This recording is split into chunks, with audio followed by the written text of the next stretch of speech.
பதில் நமக்கு இருக்கணும். துதி என்கிற வாசல் இருக்கணும். அல்லேலூயா. அன்பானவர்களே, மாத்திரமல்ல, நம்முடைய மதில்கள் மேலே ஆண்டவர் ஜாமக்காரரை கட்டளையிடுகிறாராம். ஜாமக்காரரை கட்டளையிடுகிறார். ஜாமக்காரர் என்று சொன்னால் வாட்ச்மேன், நம்மை கவனித்துக் கொள்கிறோம். நாமே சோத்திரம். கண்பானவர்களே, சோத்திரம். அவர் என்ன செய்வார்கள்? நமக்காக ஆழ்த்தி ஜீவத்திலே இரவும் பகலும் நமக்காக ஜெபிக்கிறவர்கள். ஆமென். இரவும் பகலும் நமக்காக ஜெபிப்பார்கள். ஸ்தோத்திரம். அது மாத்திரமல்ல, நீங்கள் நானும் என்ன செய்ய இடைவிடாமல் ஜெபிக்க வேண்டும். இரவும் ஜெபிக்க வேண்டும், பகலும் ஜெபிக்க வேண்டும். ஸ்தோத்திரம். I have posted watchman on your walls. உங்கள் மதில்களிலே வாட்ச்மேனை நான் என்ன பண்ணுறேன்? போஸ்ட் பண்ணியிருக்கிறேன். அதாவது அப்பாயிண்ட் பண்ணியிருக்கிறேங்க. ஆமென். எவ்வளோ நல்லவர் பார்த்தீங்களா?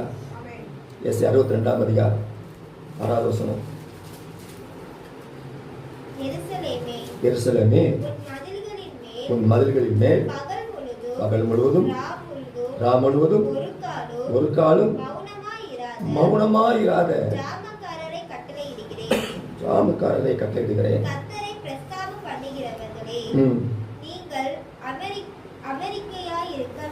நீங்கள் அமெரிக்கையா இருக்கிறாங்க அப்படின்னா என்ன அர்த்தம்?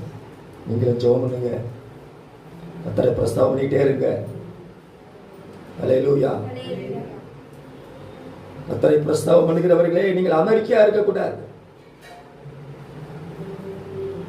மதில்கள் மேலே நான் ஜாமக்காரரை கட்டளையிடுகிறேன். ஆமென். அவர்கள் ஒரு காலம் மௌனமாக இருக்க மாட்டார்கள். உங்களுக்காக எனக்காக இரவு பகல் என்ன பண்ணுவாங்கன்னா தேவனை நோக்கி ஜெபித்துக் கொண்டே இருப்பாங்க. அல்லேலூயா. ஸ்தோத்திரம்.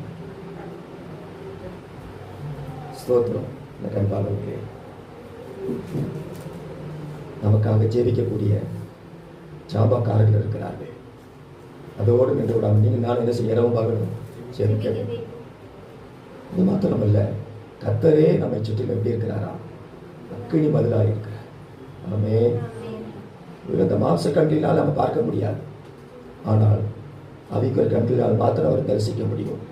நம்மை சுற்றிலும் அக்கினி மதிலாக இருக்கிறார்.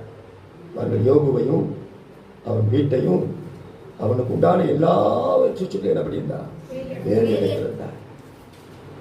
இது மாம்ச கண்களால் பார்க்க முடியாது. நான் பிசாசுக்கு தெரிந்து பாரு, நீ வேலி அடிக்கவில்லையோ. அல்லேலூயா. அப்ப நம்மையும் நம்ம வீட்டையும் நம்ம